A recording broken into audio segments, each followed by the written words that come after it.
राहुल गांधी ने प्रधानमंत्री मोदी पर कसा तंज, कहा कोरोना को नहीं समझ पाई मोदी सरकार, कोरोना की दूसरी लहर के लिए पीएम मोदी को ठहराया जिम्मेदार।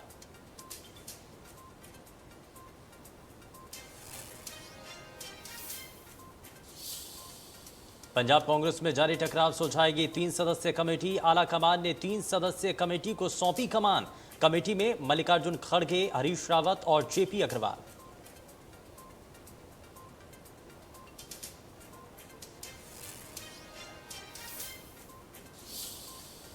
सीएम कैप्टन की अपील नकार, सीएम सिटी पटियाला में किसानों का धरना शुरू, पूरा ग्राउंड में जुटे किसान।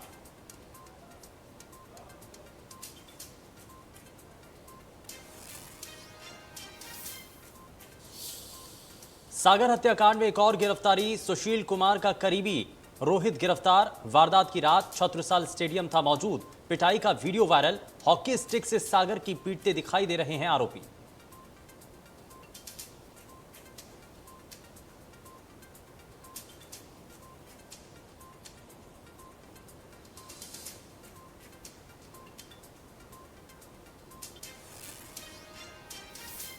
नमस्कार, आप देख रहे हैं इंडिया न्यूज और मैं हूं आपके साथ शुभेंदु सिंह। देश में कोरोना से हाहाकार मचा है, कहीं ऑक्सीजन की कमी है तो कहीं वैक्सीन की कमी देखने को मिल रही है। लेकिन कोरोना से संक्रमित मरीजों की समस्या कम होने का नाम नहीं ले रही है। ऐसे में इंडिया न्यूज पंजाब आपके लिए लेकर आया है ओपीडी, जिसमें आप घर बैठे ही अपने डॉक्टर से बात कर सकते हैं। कोरोना काल में घर पर बैठकर खुद को और अपनों को कैसे सुरक्षित रख सकते हैं, इसके बारे में आप सलाह ले सकते हैं इस मंच के जरिए।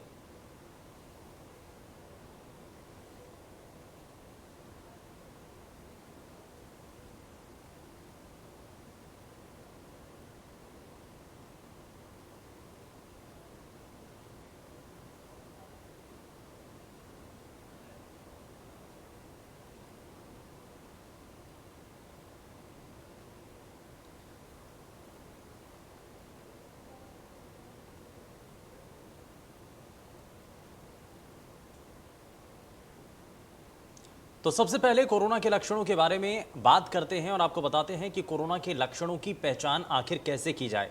तो जरा आप ये ग्राफिक्स के जरिए देख सकते हैं, और अगर इनमें से दिखाए गए कोई भी लक्षण आपको अपने में नजर आते हैं तो जरा सावधान हो जाएं और इसको आप बड़ी गंभीरता के साथ लें।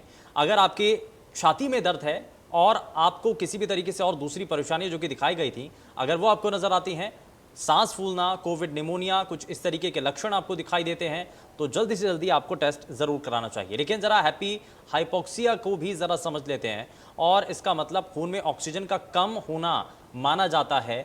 और अगर खून में ऑक्सीजन की मात्रा कम हो जाती है तो यानी कि हाइपोक्सिया जैसी एक गंभीर घातक बीमारी आपको नजर आ सकती है।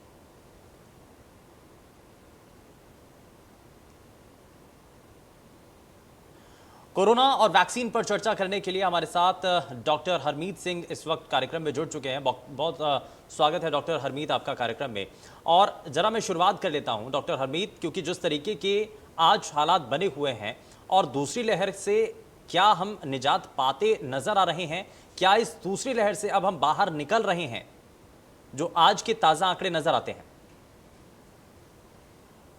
हाँ जी, ये हम दूसरी लहर से बिल्कुल निजात पा सकते हैं, पर हमें मैक्सिमम वैक्सीनेशन कराना पड़ेगा। हमें अब तो जैसे 18 साल से लेकर ऊपर वालों को भी अब वैक्सीन शुरू हो गई है। हमें जाके वैक्सीनेशन सेंटर सभी को वहाँ पे वैक्सीनेशन लगवानी पड़ेगी, फर्स्ट एंड सेकेंड डोज दोनों। अगर मैक्सिमम वैक्सीनेशन होगी तभी हम इस जो पेंडेमिक डिजीज है कोविड, उससे हम निजात पा सकते हैं।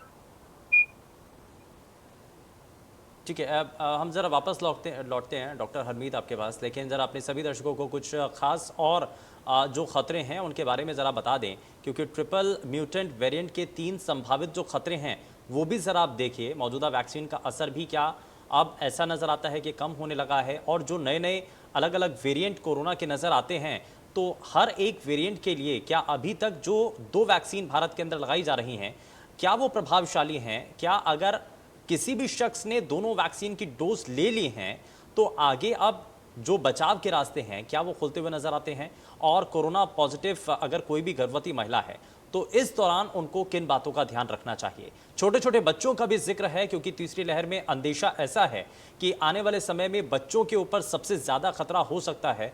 तो क्या इस वक्त बच्चों के लिए और एहतियाती कदम उठाने की जरूरत है? क्या ऐसे काम किए जाएं जिससे हम घर पर रहकर अपने बच्चों को, अपने परिवार को इस बढ़ते संक्रमण से बचा सकें?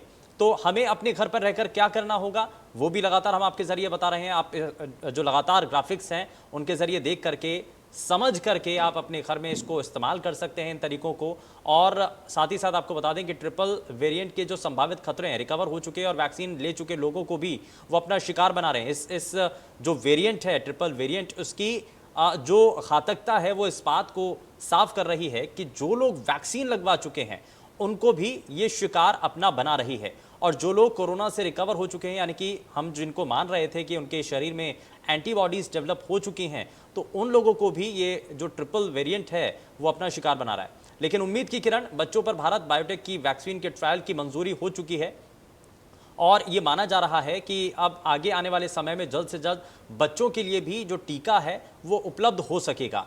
तो देश में 2 साल से ज़्यादा उम्र के बच्चों पर ये जो टीकाकरण है वो किया जा सकता है, इसके लिए ये मंजूरी दी गई है।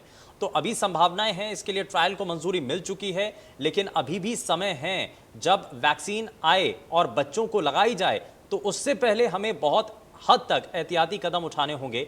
यानी कि हमारे जो सतर्कता है, हमारे जो एहतियाती कदम हैं, उसके जरिए हम अपने बच्चों को फिलहाल बचा सकते हैं। फेज 2 और 3 के ह्यूमन ट्रायल की जो संभावनाएं हैं वो भी नजर आती हैं। तो ये कुछ ऐसी उम्मीद की किरण है जो कि आगे आने वाले समय में देखी जा सकती हैं, और फिलहाल के लिए ये माना जा रहा है कि आने वाले समय में कुछ ऐसी और चीज़ें हैं या कुछ ऐसी वैक्सीन्स हैं जो आ सकती हैं। तो कोवैक्सीन का बच्चों पर जो ट्रायल रहा है वो सफल रहा है, और सफल ट्रायल के बाद ये उम्मीद है कि बच्चों को अब आगे जल्द से जल्द वैक्सीनेट किया जा सके, ज़्यादा से ज़्यादा उनको टीका लगाया जा सके, उनको इस टीकाकरण के अभियान में शामिल किया जा सके। तो ये एक पुरजोर तरीके से भारत के अंदर कोशिश होगी। लेकिन अमेरिका और कनाडा के बाद भारत ये तीसरा देश है, और जहां पर, क्योंकि कुछ एक देश ऐसे हैं जहां पर बच्चों के लिए वैक्सीन डेवलप की जा चुकी है और उसके लिए ट्रायल्स इससे पहले किए गए थे और उन ट्रायल्स में वो सफल रहे हैं, तो अब आगे बच्चों को भी वैक्सीनेट करने के लिए दुनिया के अलग अलग देशों में प्रयास किए जा रहे हैं, और भारत बायोटेक की वैक्सीन बच्चों के लिए यहां पर तैयार की जा रही है। तो इसीलिए तैयारियां बहुत हद तक हैं, और बड़े पैमाने पर, बड़े स्तर पर बच्चों को टीकाकरण के इस अभियान में जोड़ा जा सके, इसके लिए संभावनाएं भी हैं। और कोशिश यही है कि जल्द से जल्द छोटे बच्चों को, क्योंकि ये जो अंदेशा जताया जा रहा है कि तीसरी लहर में सबसे ज्यादा जो खतरा होगा वो छोटे बच्चों को होगा, तो ऐसे में उन बच्चों को बचाना बहुत हद तक जरूरी है। और यहां हम आपको ये भी दिखाएं कि लक्षण दिखें तो बिना टेस्ट आप क्या इलाज करें और आपको किन किन बातों का ध्यान रखना है। अगर आपने अभी तक, आपको लक्षण नजर आते हैं, आपने अभी टेस्ट भी नहीं कराया है, लेकिन आप सतर्कता के साथ अपने परिवार में अपने आप को अलग कर लें और आप एक अलग हवादार कमरे में रह सकते हैं। बुखार और खांसी से जुड़ी कुछ दवाओं को आप अपने डॉक्टर से सलाह लेकर के आप ले सकते हैं। भाप ले लें, और पानी के लिए जो पीने का पानी है उसके लिए गर्म पानी का, गुनगुने पानी का इस्तेमाल करें। किसी को अपने बर्तन, कपड़े, मोबाइल फोन का इस्तेमाल आप ना करने दें, क्योंकि हो सकता है कि आपकी जो द्वारा छुई हुई चीजें हैं वो भी संक्रमित हो जाएं, और अगर उसको कोई और शख्स छुएगा तो संभावना इस बात की भी है कि वो शख्स भी संक्रमित हो सकता है।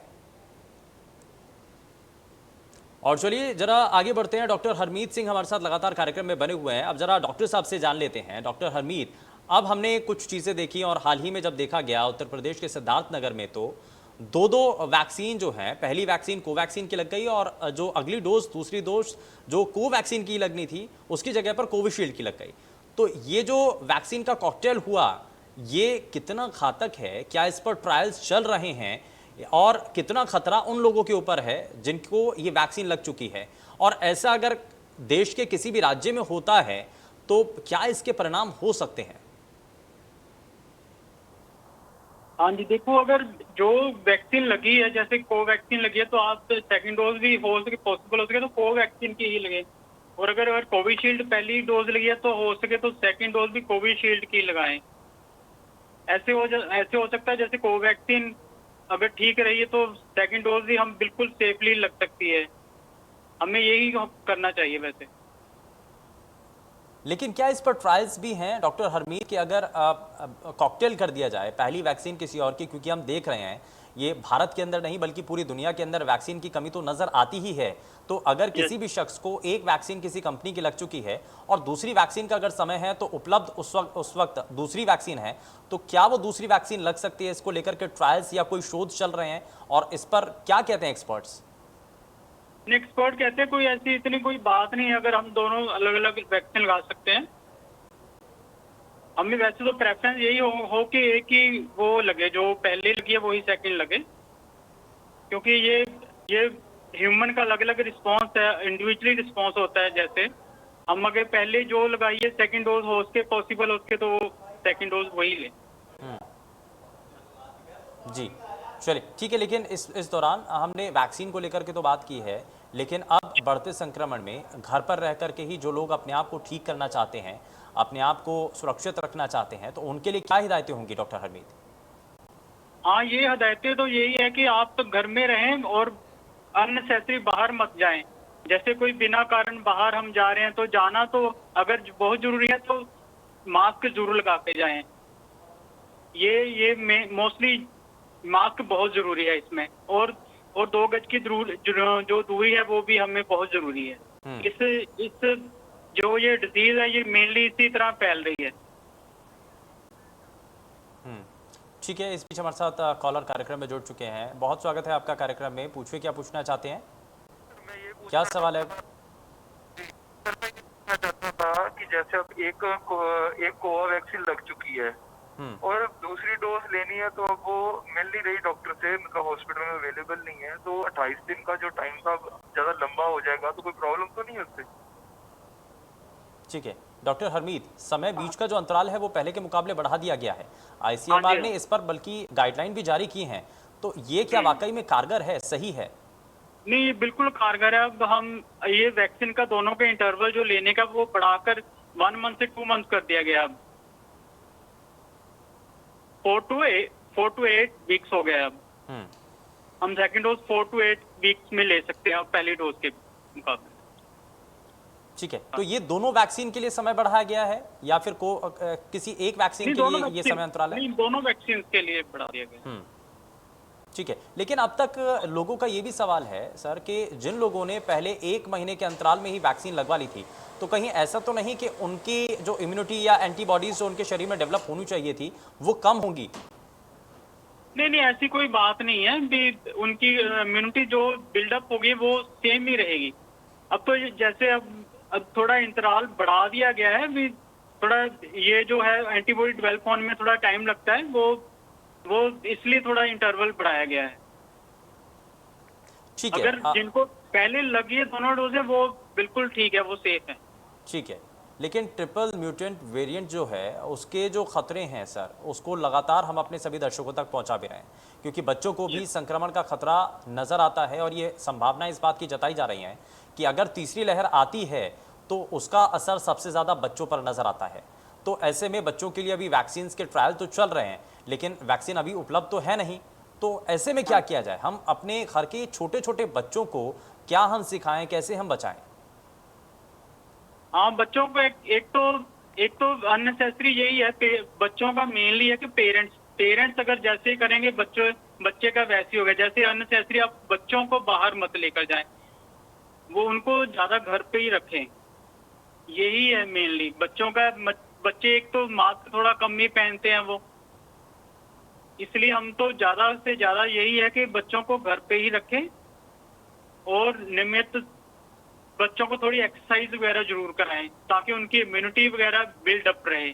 ठीक है, एक्सरसाइज कौन सी करवाएं और खाने पीने का किस तरीके से ध्यान रखें, इस पर भी बात करेंगे। लेकिन इस बीच हमारे साथ संजीव कुमार कॉलर कार्यक्रम में जुड़ चुके हैं। संजीव, सवाल रखिए अपना, पूछिए सवाल। हाँ जी सर, मैं रेबीज मेरे वैक्सीन लगी है पहला रेबीज की, वो 18 तारीख लास्ट थी पिछली। अब मैं कब लगाऊं वैक्सीन कोविड की? रेबीज की वैक्सीन? हाँ जी, रेबीज की वैक्सीन पूरी होगी आपकी? वो लग चुकी है सर, 18 तारीख लास्ट थी पिछली। हाँ, वो आपको भी वेट करनी पड़ेगी। कितनी देर? हाँ, 1 मंथ के राउंड आप वेट करें, फिर ही आप लगाएं। जो कोविड की वैक्सीन है वो वेट करनी पड़ेगी आपको। ठीक है, तो आपको थोड़ा सा इंतज़ार करना चाहिए और हम उम्मीद करते हैं कि इंतज़ार के बाद आप वैक्सीन ज़रूर लगवाएं। ये ज़रूर आपको सुनिश्चित करना है कि आप अगर आप किसी भी गंभीर बीमारी से ग्रसित नहीं हैं, क्योंकि एक एक सवाल डॉक्टर हरमीत ये भी है कि जो डायबिटिक पेशेंट हैं या कैंसर पेशेंट हैं या और कोई गंभीर बीमारी है, बीपी की अगर परेशानी है, तो ऐसे पेशेंट्स के लिए क्या सलाह है वो वैक्सीन लगवाएं? क्योंकि अक्सर अमूमन ये सवाल बहुत आते हैं, लगातार लोगों की तरफ से ये सवाल किया जाता है कि हमें डायबिटिक पेशेंट हैं या हमें बीपी की परेशानी है या कैंसर पेशेंट हैं, तो अब हमें वैक्सीन लगवानी चाहिए या नहीं लगवानी चाहिए? हाँ जी, ये इनको तो जरूर लगवानी चाहिए, क्योंकि ये हाई रिस्क केसेस होते हैं कोविड के लिए।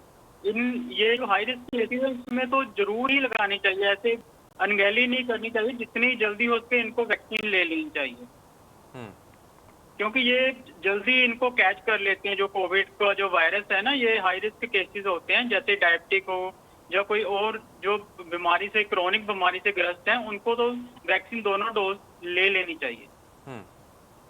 ठीक है, वैक्सीन ज़रूर लगवानी चाहिए, चाहे गंभीर बीमारी क्यों ना हो। अगले कॉलर हमारे साथ कार्यक्रम में जुड़ चुके हैं, ज़रा उनसे जान लेते हैं कि उनका सवाल क्या है। शिवेंद्र, बहुत स्वागत है आपका कार्यक्रम में। पूछिए, क्या पूछना चाहते हैं, क्या सवाल है आपका? मैं ये सवाल पूछना चाहता हूँ कि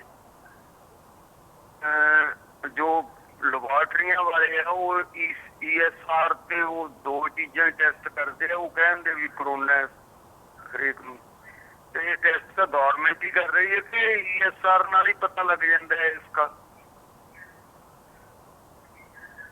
हेलो, ESR का? हाँ जी, ESR हाँ जी,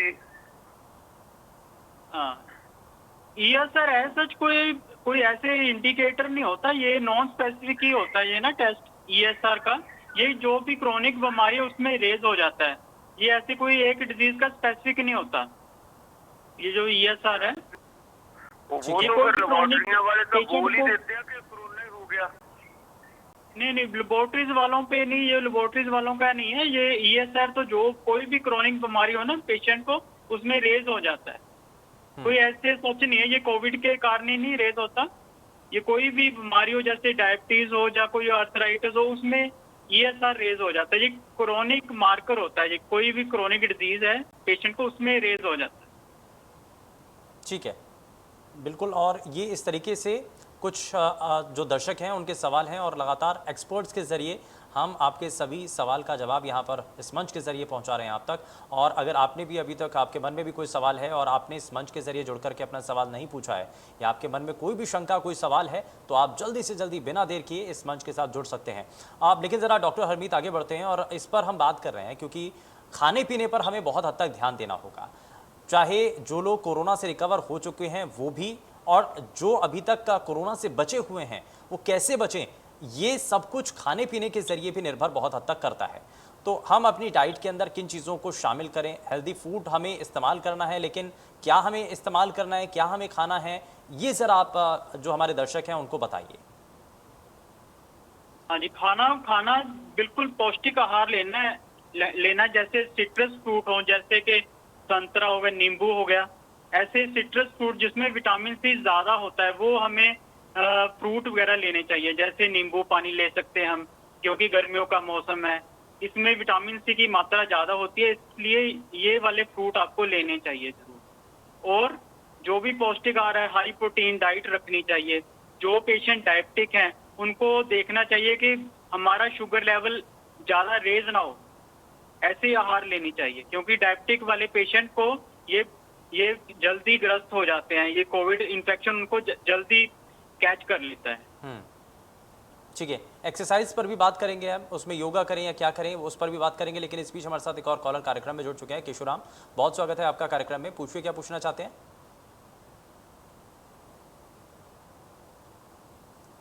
केशुराम, बहुत स्वागत है, अपना सवाल रखिए।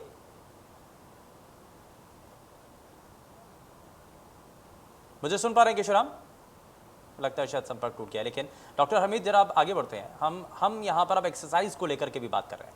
घर पर हैं, लॉकडाउन लगा हुआ है, बाहर जा नहीं पा रहे हैं आप, तो ऐसे में अपने शरीर को फिट करने के लिए अब क्या किया जाए? घर पर रह करके कौन कौन सी ऐसे एक्सरसाइज हैं जो कि आसानी से कर सकते हैं और हर किसी के लिए ये कारगर साबित हो सकती है, क्या किया जाए? हाँ जी, एक्सरसाइज एक तरह हमारी इम्यूनिटी बढ़ाती है, और जो डिस्ट्रेसिंग जो हम इस टाइम माहौल चल रहा है उसको हम एक्सरसाइज से अपना दूर कर सकते हैं। एक्सरसाइज मेनली एरोबिक कर सकते हैं हम, और हम लंग की एक्सरसाइज कर सकते हैं। जैसे जो भी लंग को एक्सरसाइज करके, जैसे हम खड़े होके जॉगिंग कर सकते हैं, इस तरह की हम एक्सरसाइज जरूर कर सकते हैं। ठीक है, इस बीच हमारे साथ एक और कॉलर कार्यक्रम में जुड़ चुके हैं। तारा रानी, बहुत स्वागत है आपका कार्यक्रम में, अपना सवाल रखिए। मुझे पूछना था कि 30 मार्च को मैंने लगवाई थी फर्स्ट डोज, तो अब कब लगेगी नेक्स्ट जो है? ठीक है, तो यानी कि पहली डोज लग चुकी है, अंतराल कितना होना चाहिए सर? हाँ जी, अंतराल को 4 to 8 वीक्स होना चाहिए फर्स्ट डोज के बाद। 4 to 8 वीक्स।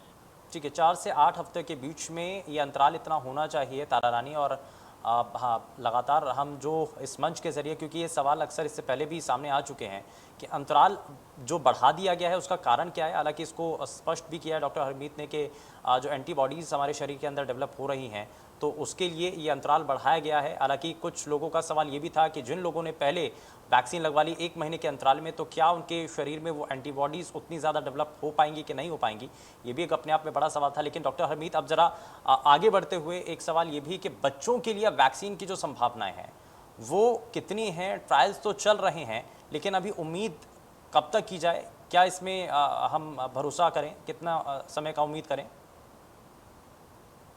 हाँ, ट्रायल बच्चों के लिए, जैसे थर्ड वेव कह रहे हैं कि बच्चों को ज्यादा इफेक्ट करेगी, इसलिए ट्रायल चल रहे हैं। जल्दी हमारी मेडिकल साइंस जल्दी लेकर आएगी वैक्सीन, ताकि जो 18 साल से कम उम्र के हमारे जो यंग बच्चे हैं वो इस वैक्सीन ले सके। हम उम्मीद करते हैं जल्दी हम ये वैक्सीन आ जाएगी हमारे बच्चों के लिए। ठीक है, इस बीच हमारे साथ एक और कॉलर कार्यक्रम में है, गुरदीप, बहुत स्वागत है, अपना सवाल रखिए। वैक्सीन लगवाई थी, कंपनी की ओर से आए थे, तो उसका तो मेरे को कोई नोटिफिकेशन नहीं आया, कोई मैसेज नहीं आया। तो कोई नोटिफिकेशन नहीं आया आपके पास? डॉक्टर हरमीत, क्या ऐसा भी हो सकता है कि नोटिफिकेशन ना आए किसी ने? हाँ, नहीं, कोई ऐसा जरूरी नहीं भी नोटिफिकेशन ही आए आपको। आप खुद जिस दिन आपको जैसे लगी, आप डेट याद है, आप खुद जाके वहां पे 4 to 8 वीक्स के किसी भी दिन जाके आप खुद लगा सकते हैं। और उसमें एक ऐप के थ्रू आप एंटर करके रजिस्ट्रेशन आईडी पाके आपका अपना सर्टिफिकेट भी ले सकते हैं सेकंड डोज के बाद। ठीक है, ठीक है, बहुत शुक्रिया डॉक्टर हरमीत, आप जुड़े हमारे साथ, आपने बहुत सारी सलाह दी है। और हम उम्मीद करते हैं कि हमारे जितने भी दर्शक इंडिया न्यूज़ के ये लगातार कार्यक्रम देख रहे थे तो उनको बहुत हद तक इस मंच के ज़रिए, इस कार्यक्रम के ज़रिए बहुत सारी महत्वपूर्ण जानकारियाँ मिली होंगी। और कई कॉलर जो कि इस कार्यक्रम में हमारे साथ जुड़े, उन्होंने बहुत सारे सवाल किए, तो उन सभी सवालों का जवाब इस मंच के ज़रिए आप तक पहुँचाया गया। बुलेटिन में फ़िलहाल के लिए बस उतना ही। नमस्कार।